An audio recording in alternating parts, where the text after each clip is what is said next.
وفيديو جديد لمتابعين جهاز الكريكت ميكر. ازاي نقدر نعمل الكيك توبر، او يعني انا معرفش اسمها ايه بالعربي، بس القطعة دي بتقف فوق التورتة وبنزين بيها تورتة العيد ميلاد. ممكن تعمل منها افكار كتير قوي. تعالوا نعملها مع بعض. معاكم تسبيح ويلا بينا. اول حاجة انا بفتح في جوجل، بفتح على فوتوشوب اونلاين. اللي عنده طبعا فوتوشوب على طول على جهازه تمام، اللي ما عندوش ففوتوشوب اونلاين، وبنختار فوتوشوب الاولاني دوت وتفتحوه. فانا دوت بعتمد عليه على طول. انا على طول فاتحاه عندي على الجهاز عشان على الاقل بعمل لكم الصور بتاعه الفيديوهات منه. خلاص. وعن طريقه بقى نقدر نعمل حاجات كتير جدا في الشكل بتاعنا. طبعا انا الجهاز اللي عندي كريكت ميكر، وهستخدم كريكت ديزاين سبيس البرنامج بتاعه. وهنا انا ببدأ اعمل حاجات على الفوتوشوب. انا بحس انها اسهل واحسن لي بالنسبه لي. وهنا انا اخترت تكست وكتبت اسم كنزي. وهنا انا كنت بعمل يا جماعه كيك توبر لعيد ميلاد بنتي كنزي، تمت 4 سنين. فكنت بعمل لها، هي كانت عايزه العيد ميلاد كله على ميمي ماوس وكده، فانا قلت خلاص اعمل لها كيك توبر بتاعت ميمي ماوس. المهم ان انا قعدت افكر في الديزاين، وفكرت ان اعمل حاجه كده بسيطه وفي السريع، وفي نفس الوقت قلت اصورها لكم عشان تستفادوا. هنا انا دخلت عن طريق الفوتوشوب وعملت تكست واخترت، كتبت اسم كنزي، وكنت قاعده بغير الفونتات بتاعته لغايه ما عجبني الفونت ده، حسيته حلو. بس وقفت على اللاير ودوست افكت واخترت ستروك وتخنته. يعني بصوا، لما تيجوا تقطعوا حاجه بجهاز الكريكت يفضل تكون تخينه عشان تبين ويدي شكل حلو. فهنا انا تخنت الحدود بتاعتها اكتر عشان الكلمة تبقى سميكة اكتر. وبعد كده عملت كروب علشان اقطع على قد الكلمة بس، وهسيفها كصورة عشان بعد كده ادخلها للبرنامج بتاع كريكت ديزاين سبيس. طب اللي ما بيعرفش يشتغل على الفوتوشوب، تقدروا تكتبوا الكلمة دي على برنامج كريكت ديزاين سبيس وتختاروا من الفونتات اللي ببلاش اللي من غير فلوس. ولو انتوا بقى مشتركين تقدروا تدفعوا بفلوس، فممكن طبعا تختاروا فونتات كتير جدا. انا هنا بعد ما فتحت الكانفاس واخترت ان انا اعمل لود لصورة وعملت براوز، هجيب الكلمة بتاعت كنزي. قبل كلمة كنزي انا هجيب هنا شكل ميمي. زي ما انتوا شايفين انا جبت وش ميمي بس، وعملت له كروب عشان مش عايزة الفيونكات. وهاجي هنا من سيلكت وهدوس على الابيض وهخفيه، وبعدين هنا نختار كات ايمج ونحطها للكانفاس. ممكن يكون شرحي سريع شوية، بس لان الحاجات دي احنا شرحناها قبل كده. فاللي عايز يرجع للفيديوهات اللي فاتت اللي هي طريقة التنظيف ازاي او كده. خلاص. انا عشان برضو ما عطلش بقية الناس. خلاص تمام كده. انا دلوقتي هعمل كانفاس تاني. سوري، ان انا جبت صورة فيونكا، وزي ما انتوا شايفين ان انا عملت سيلكت وشلت الابيض، بس اتبقى عندي الجزئية اللي تحت دي، فبإريس مسحتها وكده اتبقى عندي الفيونكا بس. هعمل كروب على قد الصورة. انا بحب ان انا اقطع على قد الصورة، مبقاش واخدة معايا زيادات. وبعد كده رحت على كات ايمج وهدخلها برضو للكانفاس. خلاص بعد كده هعمل براوس واجيب اسم كنزي كمان عشان ادخله. بصوا اللي انا طبعا احنا بنختار الصورة، ندوس كومبلكس ونختارها ونبدأ نعمل سيلكت، نشيل كل الابيضات اللي فيها، وبعد كده ندوس عليها اد تو كانفاس او ابلاي المكتوبة اللي تحت دي. خلاص. وعن طريقة ان احنا بنختار طبعا كات ايمج وبتبقى موجودة عندنا. انا اللي بعمله ان انا بدخل كل الصور اللي اقدر عليها للبروجكت، وبعد كده بحددهم مع بعض واحطهم على الكانفاس بتاعتي. خلاص. هيجوا زي ما انتوا شايفين كده. انا قعدت العب بقى في مقاساتهم. انا كنت محدده مقاس الوش الدوران بتاع ميكي دوت او ميمي، يعني على الحقيقه كنت عاوزاه قد ايه، وعلى اساسه بدات ان انا اشتغل بقيه الديزاين كله. انتوا هتلاقوني هنا ان انا استخدمت، بصوا طبعا اللي مش عارف، فاحنا لما بنمسك الحاجه بيبان لنا هنا فوق في مقاسات الطول والعرض، في ان احنا نقدر نغير لون الشكل بتاعنا، وده اللي انا هعمله. انا هخلي كل قطعه معايا بلون عشان اقدر اتخيل المنظر. اللي انا هعمله هنا ان انا هستخدم الكانفاس كانها لوحه ليا، اقدر اتخيل الديزاين عامل ازاي، حتى لو في حاجات انا هحطها مش هطبعها، بس عشان ابقى متخيله الديزاين اللي انا بعمله. هنا زي ما انتم شايفين انا كنت عايزه الفيونكه تظهر على ميكي وهو ما كانش راضي يظهر لان هو وراه. فاللي انا عملته ان انا اخدت اللاير بتاع الفيونكه رفعته لفوق خالص بحيث ان هو يظهر على الوش بتاع ميمي. هنا انا قلت اسيف البروجكت بتاعي باسم ميني ماوس اهو، علشان خاطر ان انا ما تضيعش مني. افرضوا الجهاز قفل، افرضوا انا قفلته لاي سبب، مسحته بالغلط، ودي بتحصل طبعا، يبقى اوريدي انا مسيفه البروجكت بتاعي، وعشان بعد كده لو جاني مثلا اوردر عليه او حبيت اعمل زيه تاني يبقى موجود عندي. انا هنا ظبطت مقاس الفيونكة عجبني، ظبطت مقاس كلمة كنزي. بصوا كنت بكبر واصغر المقاس بتاع الفيونكة، وكمان حاسة ان كلمة كنزي اوكي تمام. طيب احنا عاوزين دلوقتي، بصوا عاوزة اظبط المكان. طيب نعملهم كلهم سيلكت ونحركهم للوسط عشان نقدر نشتغل عليهم احسن. انا عايزه هنا ابدا اعمل بقى الفكره كلها اللي هي فكره الوش بتاع ميمي دوت في دوريه فاضيه من النص. طيب دي هتتعمل ازاي؟ ركزوا بقى معايا عشان تشوفوا احنا هنعمل ايه. انا هنا برضو كنت لسه بظبط في مقاس كنزي، وهنزق الحاجات دي بقى على جنب علشان نبدا نقطع في النص دايره. وزي ما قلت لكم قبل كده انا ما خدتش كورس وبجرب مع نفسي وبحاول مع نفسي، فلو في خطأ يعني خطوات انا بعملها في خطوات اكتر وممكن يكون هي ليها اوردر واحد يروح يعمل انجاز في كل الحاجات دي، فمعلش استحملوني انا ما اعرفهاش، بس انا بعرفكم وبعلمكم اللي انا عرفته عن طريق التجربه. انا هنا كنت عايزه اعمل دوريه جوه، فانا مش عارفه الدوريه دي صراحه مقاسها قد ايه، فرحت عامله دوريه تانية ورحت عاملاها على قد مقاس الدوران اللي موجود في ميكي دوت. وبعد كده هجيب بقى دوريه تانية واقطع من النص يعني عشان اصغر المقاس، اقدر العب في المقاس براحتي. خلاص يمكن يكون اوردر سريع يخلص الليله دي، معرفش يا جماعه. المهم ان انا بعد كده هعمل سيلكت لوش ميكي اللي هو الاسود ومعاه الجزئيه الصفراء اللي انا عايزه اقطعها، يبقى انا عايزه اقطع الصفراء من الاسود، فانا هعمل لهم هما الاثنين سيلكت وهاجي اقف على سلايس. بصوا هنا ركزوا معايا، هيجي في الجنب هيظهر لكم سلايس. لما عملنا سيلكت ظهرت. طب فين القطع؟ بصوا لما نحرك الاسود دي لقيتها اتقطعت ازاي. انبسطت جدا الصراحه بالتجربه، يعني نفعت الحمد لله. خلاص تمام كده. بس بعد كده بقى هنبدأ ان احنا عايزين نعمل الحلقة اللي هي في النص دي، الحلقة الرفيعة اللي الدوران اللي جوه. فانا هنا هغير الالوان عشان اقدر اتحكم. مش عارفة لو في اوردر بيعمل معرفش باسمها ايه، اسطوانة، لا يعني بيعمل الدوران بس دوران متفرغ من جوه، مش عارفة صراحة لو في اوردر بكده. فانا اللي انا هعمله ان انا هاخد الكرة دي احطها، بصوا شايفين انا رفعت اللاير بتاعها فوق ازاي عشان تظهر فوق الموف، وهحطها واعمل لها سلايس تاني. انا كل اللي عرفته من واحده صاحبتي في اول خالص ما جبت الجهاز طريقه التنظيف في الاوردرات اللي كانت في الاول خالص، وموضوع ان انا ممكن اعمل السلايس وكده، بس انا ما جربتش الكلام ده خالص. فانا سعيده جدا ان انا جربت عرفت اطلع بيه القطعه دي، وقعدت اجرب حاجات مع نفسي ما كنتش اتعلمتها. يعني انا اتعلمت بس حاجه بسيطه قوي قوي في الاول اللي هي الاساسيات، وبعد كده بقى ايه انا قاعده بجرب. فعشان كده استحملوا الناس اللي بتبعت لي وعاوزه فيديوهات عن الكريكت ميكر الجهاز. انا بحاول اضيف لكم فيديوهات كل ما اجرب حاجه جديده، انما انا طول ما انا مش عارفه اعمل مش عارفه اقول لكم الصراحه. بس احنا لغايه دلوقتي عملنا كميه حاجات حلوه مع بعض متهيألي، ولسه في تجارب تانية ان شاء الله. بصوا بقى انا هنا جيت ادخل صورة ميمي، عملت براوز جبت الصورة من بره من جوجل من على جهازي ودخلتها اهو علشان ادخلها. بس بصوا هنا دخلت ايه، دخلت سودة. انا مش عايزة كده، انا ما كنتش هطبعها بس انا عايزة اتخيل الديزاين. طب هنا بقى التركاية ايه، بصوا انا قعدت اجرب لقيتها اللي هي ظبطت. بعد ما بناخد الصورة يا جماعة وبننضفها ونشيل الأبيض منها وكل حاجة، عايزين بقى نضيفها للكانفاس. بنختار بصوا كات، لا المرة دي اختاروا برنت ذن كات.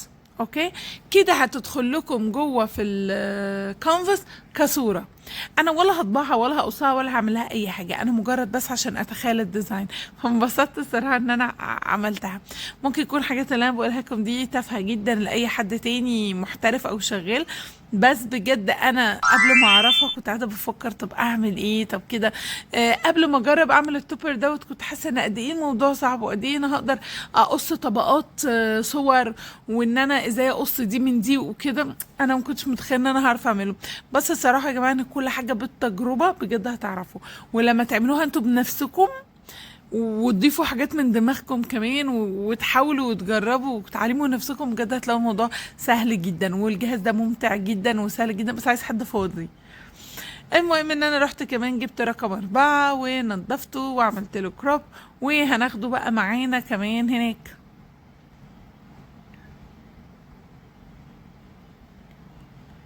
طبعا لو انتوا لسه متابعين جديد فاهلا بيكم في القناه بتاعتي، يا رب يكون الفيديو ده وشه حلو عليا علشان يشجعكم ان انتوا تنضموا للقناه. لو مهتمين بجهاز الكريكت ميكر هتلاقوا بتاع 5-6 فيديوهات عن الكريكت ميكر، وكلها تجارب حلوه قوي وكلها بروجكت حلوه، وان شاء الله لسه هنعمل مع بعض حاجات كتير ان شاء الله. بس انتوا ادعوا لي كده ربنا يبارك لي في الوقت. خلاص تنسوش تشتركوا في القناه وتفعلوا الجرس على اختيار كله، وكمان تكتبوا لي في الكومنتات بتتابعوني من اي بلد، وشجعوني يا جماعه، عايزه اشوف متابعين الكريكت ميكر. لو انتوا اقوياء كده اكتبوا لي في الكومنتات علشان اقدر اعمل لكم فيديوهات اكتر ان شاء الله. زي ما انتوا شايفين انا عملت دايره بيضه صغنططه ومغيره اللون عشان بس نشوفها يعني، وبدات ان انا اوزعها على الفيونكه بتاعتي، وبعدين صغرتهم لو تلاحظوا عشان ما عجبنيش الحجم اللي فات، وهو ده تقريبا كده الشكل اللي انا اخترته. ايه الاشكال اللي في الجنب دي؟ الاشكال دي يا جماعه انا كنت بقصها كمان علشان خاطر وانا بعمل الكيك لبنتي هستخدمهم كستنسل، يعني هستخدمهم اللي مقطوع منهم. اوكي المقطوع منه، وهرش حاجات في النص وكده فهستخدمهم كستنسل عشان ما تستغربوش. بس ايه اللي انا بعمله دلوقتي؟ انا بمسك كل قطعة وبقفل العين بتاعتها من الجنب علشان اخفيها، وهحدد الحاجات اللي انا هقصها. بس شايفين انا هنا هاخد وش ميكي هو اللي هقصه، وش ميكي ده هقصه على ورق اسود، فانا جايبه ورق اسود. خلاص انا الصراحه ما عرفتش اجيب ورق تخين A4 مثلا، فانا جايبه لوح اللي هي بتبقى فرخ وانا مقطعاه. خلاص وجايبه الالوان، جايبه الاسود والابيض والبينك. وزي ما انتوا شايفين انا حطيت الفيونكه هنا في النص ليه؟ علشان اخلي الجهاز يقطع لي الفيونكه من الدايره السوداء اللي هتبقى في النص. يا رب اكون عرفت اشرح لكم ماشي. انا هنا ضلمت كل الاشكال التانية ومخليه الشكلين دول بس، وبعد كده اديت اوردر ان انا هطبعها. خلاص هقصها، هاخد الفيونكه احطها في النص. طب ليه كده؟ في كده دايره سوداء هتتقص من النص، طب ما انا استغلها واقص فيها الفيونكه. يا رب تكونوا فهمتوني. هاجي اختار هنا كارد ستوك، وهختار 100. انا هختار بصوا انا مش عارفه بالظبط السمك بتاعي قد ايه، فانا اخترت دي. اوكي واخترت مور. هل هو صح ولا غلط يا جماعه؟ انا ما اعرفش، بس النتيجه كانت حلوه جدا وما حصلش اي مشاكل، فاتوقع انها صح ان شاء الله. وزي ما انتوا شايفين في الفيديو الصغير اللي على جنب ان انا حطيت الورق الاسود على المات، ثبته ودخلته في الجهاز، وبعد كده عملت الاوردر ان هو يشتغل. والحاجات دي احنا عملناها قبل كده في فيديوهات تانية، عشان كده مش جاية بالتفصيل، بس هي واضحه. فاللي عنده اي سؤال يكتبهولي، واللي مش عارف حاجه ممكن اكتب له اللينك بتاع الفيديو اللي ناقصه. شايفين هنا وش بتاع ميمي ازاي اتقص، وجواه كمان الفيونكه. والناحية التانية طبعا على الجهاز بيبقى بيعد لغاية ما يعد 100%، بيكون هنا قطع خلاص الشكل كله. وشايفين بصوا يا جماعة طلعت بمنتهى السهولة ازاي. هي فرح هنا كانت قاعدة بتعمل معايا بمنتهى السهولة. بتلاقوا ان القطعة بتطلع، طبعا احنا عايزين وش ميكي المقصوص ده. وشايفين بقى بدل ما يطلع منه دورية سودا وتبقى خلاص باظت، لا انا عملت فيها كمان الفيونكة. جيت هنا دوست على الحاجات وقفلت بتدوسوا على الشكل وتقفلوا العين اللي موجودة جنبه كده، الشكل مش هيظهر لكم. خلاص وبعد كده بتختاروا الشكل اللي انتوا عاوزين تقصوه. انا اخترت هنا الدواير، بدأت اخليها كلها تظهر. وبعد كده هروح برضو ادي اوردر ميكت وان انا اختارها، واختار ان انا هشتغل على كارد ستوك، واختار المور. كل نفس الحاجات هعملها. وهنا هدخل الورقة البيضة، الورقة البيضة المرة دي هي اللي هدخلها، وهنشوف بقى لما هيقطع عليها شايفين قطع عليها الدوائر بمنتهى السهولة نشيلها. هنا انا هطفي كل الدوائر دي علشان اقدر اعمل شكل تاني وهو رقم 4 والدايرة والفيونكة. هتلاقوني اسم كنزي، وبعد كده هشيل الدايرة ورقم 4 من الموضوع. هشوف ايه اللي هيدخل عندي في الشكل بتاع المات، في المقاس بتاع المات.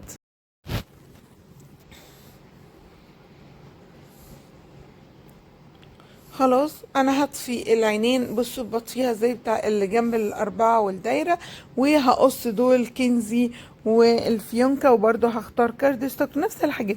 بصوا انا هنا عملت ايه، انا خليت كنزي بالطول علشان تبقى مناسبة للمقاس بتاعي.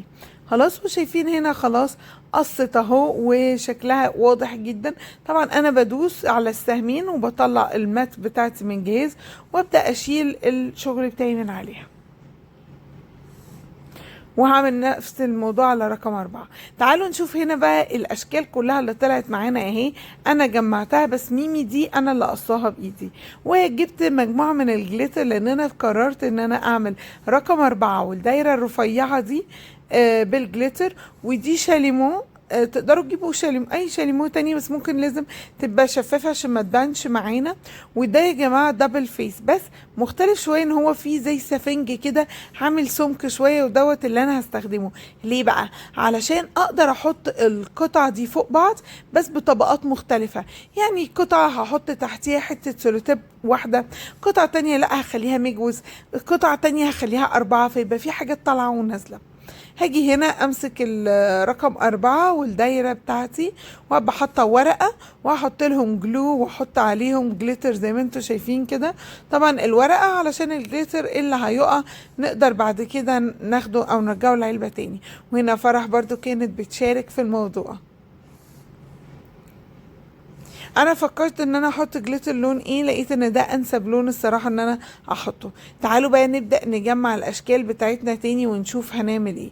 شكل ميكي اهو، عايزين نلزق فيه الدايرة بتاعتنا في النص، وهنجيب هنا الدبل فيس دوت ونبدأ نقص منه طبقات. وزي ما قلت لكم بلاش اي دبل فيس، لا حاولوا دبل فيس يكون فيه سفنج، وفي حتى سفنج او يعني طبقة سمك، وفي حتى دبل فيس وانواع لزق تانية بتبقى اتخن من كده.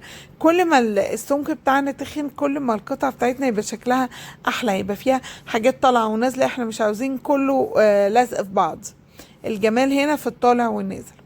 خلاص، وزي ما انتوا شايفين انا شلت اللزق اهو، وهبدأ الزقها. طبعا اي حاجة جليتر ناقصة او حاجة بتقع او كده انا هظبطها بعد كده. وكان المفروض طبعا ان انا استنى لما الجلو ينشف خالص علشان خاطر الجليتر ما يقعش، ما يمسك. كل الحاجات دي هتتظبط عادي جدا. خلاص، هبدأ احط الفيونكة، وهنا انا هخلي اللزق بتاعي مجوز علشان الفيونكة تبقى بارزة اكتر من الدايرة. يا ريت المتابعين الحلوين بقى اللي بيتابعوني عملوا لي لايك وعملوا لي كومنت. اللايك يا جماعه من غير فلوس، بس بيفرق معايا جدا، بيشجعني جدا ان انا اعمل لكم فيديوهات اكتر، وحسسوني ان انتم مستنيين فيديوهات الكريكت ميكر علشان اعمل لكم اكتر. واللي جرب قبل كده يعمل الكيك توبر او حتى كان مستني فيديو ليها ونفسه يتعلمها وخايف، اكتبوا لي في الكومنتات. على فكرة يا جماعة شغلها حلو جدا، ممتعة خالص، وكمان حلوة جدا للاطفال. يعني بجد انا بنتي انبسطت بيها قوي، هتبقى ذكرى حلوة. فجربوا وما تخافوش وكل حاجة هتظبط معاكم. وهنا كانت فرح بتعمل معايا الدوائر بتاعت الفيونكة. فطبعا حتى شايفين الدوائر ازاي بارزة فوق الفيونكة، فمدية شكل حلو. خلاص، ايه بقى اللي قدامكم دوت؟ ده يا جماعه كيس عادي جدا كان جواه اكياس الهدايا. فانتوا ممكن كيس، ممكن يكون الشفاف اللي بتغلفوا بيه الهدايا، اي حاجه شفافه كده. اوكي، وهبدا احط لزق ورا وقصتها على قد ان انا احطها في المكان اللي ورا ده. طب انا حطيتها ليه؟ عشان انا عايزه احط رقم 4 في النص ويبقى على حاجه شفافه، يعني منظر. في بقى حاجات انا شفتها على النت كمان ان هم بيحطوا في النص هنا طبقتين من الشفاف، ممكن يقفلوا عليهم من ورا بطبقة تانية من الاسود، ويحطوا فيهم جليتر ويحطوا فيهم حاجات بتتحرك. ففي افكار كتير جدا تقدروا تعملوها. انا فكرت ان انا اعمل حاجة سريعة وبسيطة، وزيت لان الواحد في رمضان ومزنوق اوريدي. بصوا انا هنا عملت ازاي 3 طبقات او 4 من اللزق فوق بعض، عشان عايزة رقم 4 يكون بارز كده وواضح معانا. خلاص وكده فاضل لنا بقى شكل ميمي علشان نلزقه، وكمان اسم كنزي. بصوا انا هنا حطيت اللزق بتاع ميمي اهو، وبعد كده هلزق حروف اسم كنزي بنفس الطريقة، وكمان هحط من الدبل فيس دوت على ظهر القطعة بتاعتي عشان الزق الشاليمو. تقدروا طبعا تلزقوها باي طريقة تانية شايفينها، او لو عندكم لزق اقوى تقدروا كمان تغلفوا الشكل بعد ما خلصتوه بقطعة من ميكي تانية من ورا، وتبقى مفتوحة طبعا عشان تداري اي لزق موجود. فكل الحاجات دي نقدر نداريها بمنتهى السهولة. شايفين النتيجة طلعت حلوة ازاي؟ انا الصراحة انبسطت جدا بالتجربة دي قوي، وبجد الجهاز ده ممتع قوي، والقص بيه كمان حلو جدا. يا رب يكون الفيديو عجبكم، شجعوني باللايك والكومنت، ولو انتم مكملين الفيديو لغاية دلوقتي شكرا جدا ليكم. استنوني في فيديو جديد، سلام عليكم.